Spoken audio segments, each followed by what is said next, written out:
saya mahasiswa dari STA Inftauluda Pemanukan Subang.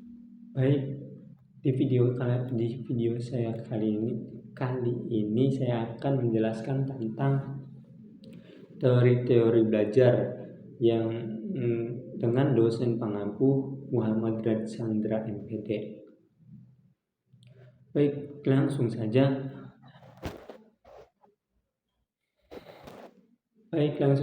kita langsung ke materi saja. Beberapa teori belajar utama yang berpengaruh dalam bidang pendidikan. Yang pertama ada teori belajar behaviorisme, yang kedua ada teori belajar kognitivisme, yang ketiga ada teori belajar konstruktivisme, yang keempat ada teori belajar sosial, yang kelima ada teori belajar humanisme, dan yang terakhir keenam ada teori belajar konstruktivisme. Nah, langsung saya bahas. Yang pertama ada teori belajar behaviorisme. Behaviorisme adalah belajar dianggap sebagai perubahan perilaku yang dapat diamati dan yang dapat diamati dan diukur. Proses belajar terjadi melalui pengondisian, baik itu pengondisian klasik atau pengondisian operan. Prinsip pentingnya itu ada penguatan positif dan negatif, hukuman, dan pengondisian stimulus respon. Dan yang kedua ada teori belajar kognitivisme. Teori belajar kognitivisme adalah proses internal yang melibatkan pemikiran, pengorganisasian informasi, dan pemecahan masalah. Baik, lanjut saja langsung. Yang ketiga ada teori belajar konstruktivisme. Pengetahuan dibangun oleh individu melalui interaksi dengan lingkungan dan orang lain. Belajar adalah proses aktif di mana individu membangun pemahaman mereka sendiri. Pembelajaran berbasis pengalaman, zona perkembangan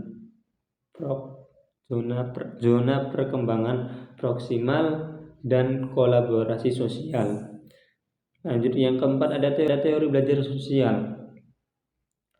Teori belajar sosial terjadi melalui observasi dan imitasi orang lain. Lingkungan sosial memainkan peran penting dalam pembelajaran. Next, yang kelima ada teori belajar humanisme. Teori belajar humanisme dianggap sebagai upaya untuk mencapai potensi diri dan aktualisasi diri, fokus pada pengalaman individu, kebutuhan, dan aspirasi. Pembelajaran yang berpusat pada peserta didik, motivasi, insting, dan kebutuhan hierarkis. Next, yang terakhir, yang keenam, yaitu teori belajar konektivisme. Next, yang terakhir, yang keenam, ada teori belajar konektivisme. Teori belajar konektivisme yaitu adalah dalam era digital, belajar dianggap sebagai proses membangun jaringan pengetahuan melalui teknologi dan interaksi dengan sebagai sumber informasi. Teknologi melalui sosial media kan sekarang udah banyak informasi maupun terkait apa aja itu udah ada di digital, ya, udah ada di HP lah.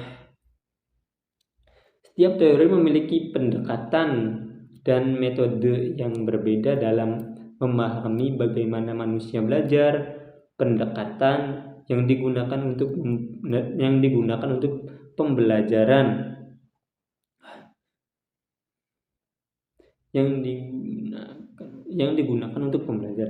seringkali merupakan kombinasi dari beberapa teori ini untuk menciptakan lingkungan belajar yang efektif dan efisien ya.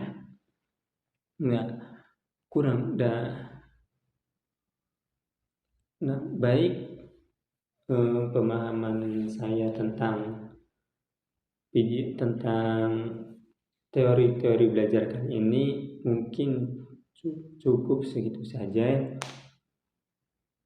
Kurang lebihnya mohon maaf. Wabillahi taufiq wal hidayah. Wassalamualaikum warahmatullahi wabarakatuh.